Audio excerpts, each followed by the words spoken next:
Kepulauan Nias terletak di sebelah barat Pulau Sumatera dan secara administratif berada di dalam wilayah Provinsi Sumatera Utara. Mayoritas penduduk pulau tersebut disebut dengan suku Nias atau Ono Niha. Daerah ini memiliki objek wisata seperti selancar, rumah tradisional, penyelaman, hombo batu atau lompat batu.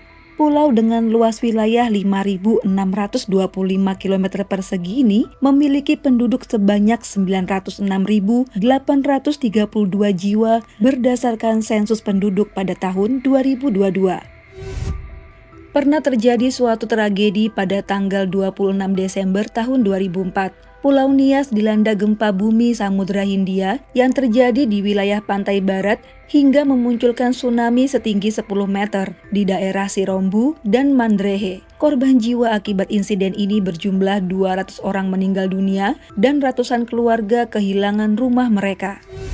Selang beberapa bulan kemudian, tepatnya tanggal 28 Maret tahun 2005, Pulau Nias kembali diguncang gempa bumi dengan besaran 8,7 skala Richter.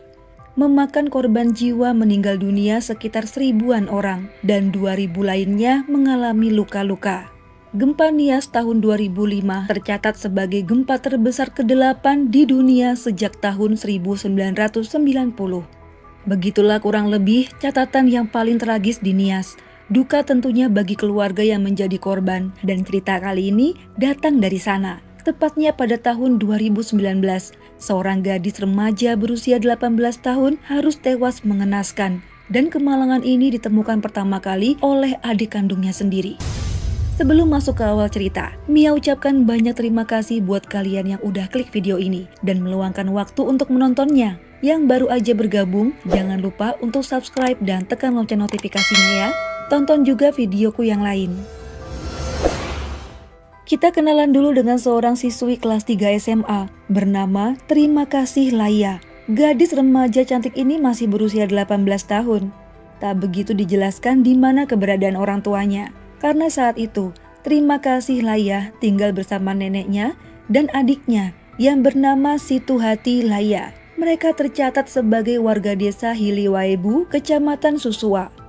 Mohon maaf ya teman-teman, karena nama keduanya sama, jadi kita akan menyebut sang kakak bernama Terima dan adiknya bernama Situhati. Sehari-hari kakak beradik itu akan pergi ke sekolah bersama, namun kesibukan Terima yang akan menghadapi ujian nasional membuatnya pulang lebih lambat.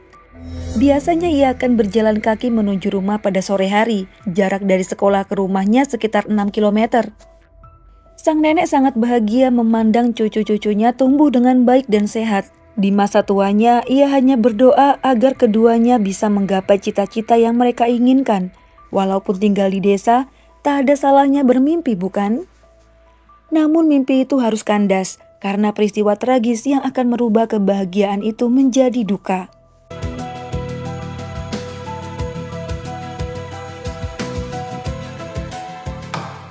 Berawal pada hari Jumat tanggal 29 November 2019.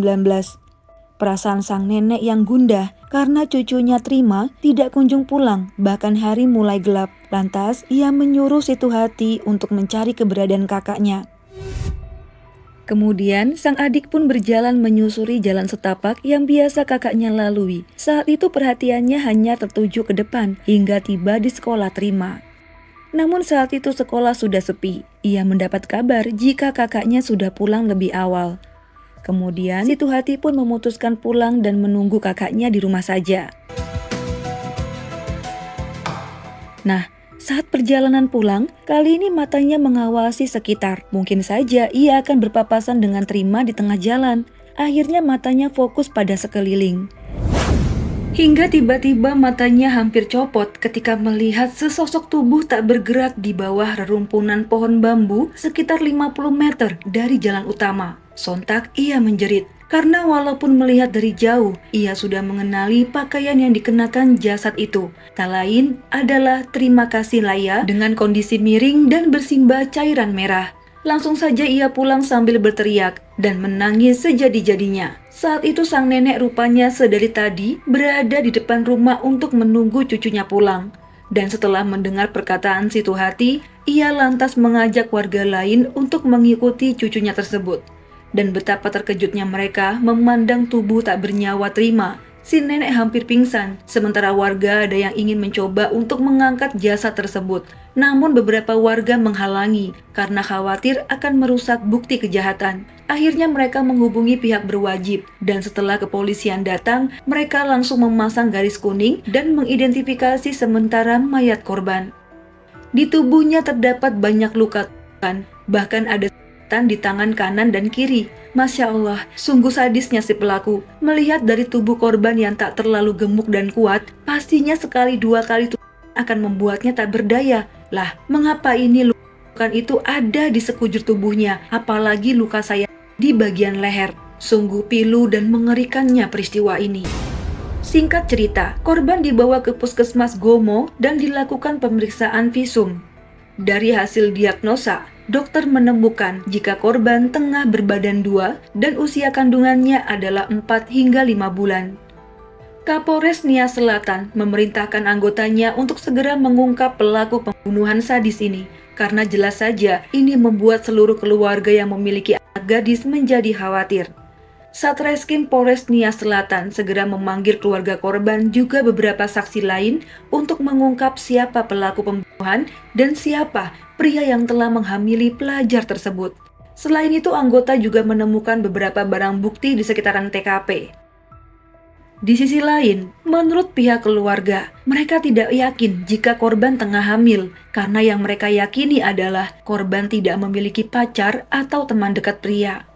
Sementara itu, setelah berhasil divisum tanpa dilakukan otopsi karena keluarga menolak, akhirnya jenazah dikembalikan ke keluarga dan segera dimakamkan. Sang adik yang diwawancara meminta agar pelaku segera ditangkap dan dihukum seberat-beratnya sebagai bayaran atas kelakuannya. Akhirnya, tim Sus Polres Nias Selatan beserta tim Sabhara dan jajarannya berhasil menangkap pelaku yang tengah berupaya berpindah-pindah tempat untuk melarikan diri. Pelaku dibekuk pada tanggal 8 Desember tahun 2019. Terima kasih Laya, berusia 18 tahun, seorang siswi SMA di Susua. Ia tewas dengan 87 luka di seluruh tubuhnya. Diagnosa awal, korban diketahui tengah hamil 4 bulan. Ada dugaan jika pelaku penghabisan nyawa Trima adalah laki-laki yang menghamili gadis tersebut. Namun dari keterangan saksi, juga bukti-bukti seperti sidik jari, juga tetesan darah korban, menunjuk ke salah satu nama, Tolonasokhi Halawa alias Gamo. Berusia 26 tahun, seorang pengangguran yang sebenarnya bekerja serabutan.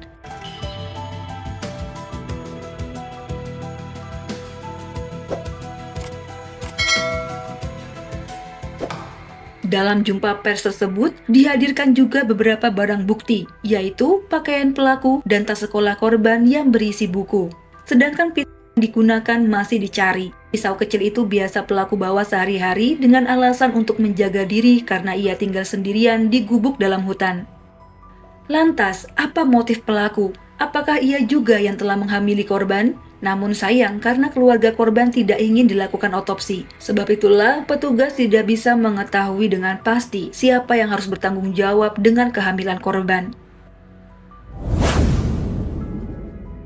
Jadi beginilah kronologi menurut pelaku. Pada waktu sore di hari Jumat tanggal 29 November 2019, pelaku yang sedang jalan santai menuju rumah tiba-tiba papasan dengan korban. Mereka sempat bersapa. Namun entah kenapa tiba-tiba burung Gamo mengeluarkan sinyal. Yang jelas sinyal itu adalah tanda bahaya untuk Trima.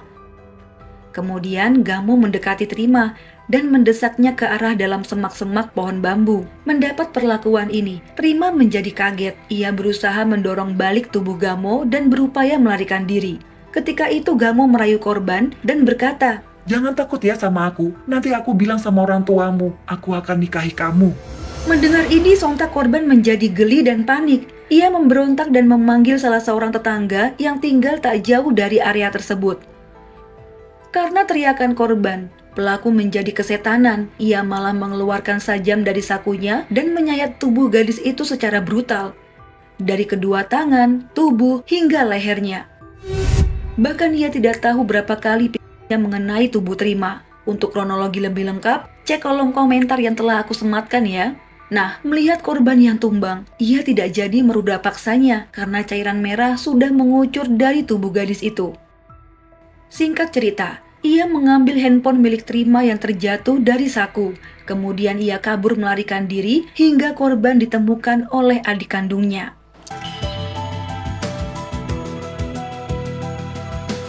Persidangan pada tanggal 19 Juni tahun 2020 menuntut pelaku untuk mempertanggungjawabkan perbuatannya. Gamo dijerat pasal berlapis dengan hukuman penjara selama 20 tahun. Gamo terbukti bersalah melanggar pasal 340. Sebagai pengingat, korban tewas akibat 87 tusuk di sekujur tubuhnya. Seharusnya pelaku merasakan hal yang sama ya. Enak banget cuma di penjara 20 tahun. Makan minum gratis, seharian tidur nggak usah capek kerja. Jadi kalau menurut kalian, hukuman apa nih yang pantas buat Gamo? Oke teman-teman, begitulah akibatnya jika punya burung yang nggak disangkarin. Jadinya nyawa orang lain harus hilang karena satu ekor burung. Sampai sini dulu video Mia kali ini. Mohon maaf jika ada salah-salah kata ya. Pesan buat semuanya, jaga diri baik-baik. Mari sama-sama mendoakan agar korban diampuni segala dosa-dosanya, dan untuk keluarga yang ditinggalkan semoga diberi kesehatan, kekuatan, serta ketabahan. Mia undur diri dulu. Sampai jumpa di video selanjutnya. Bye!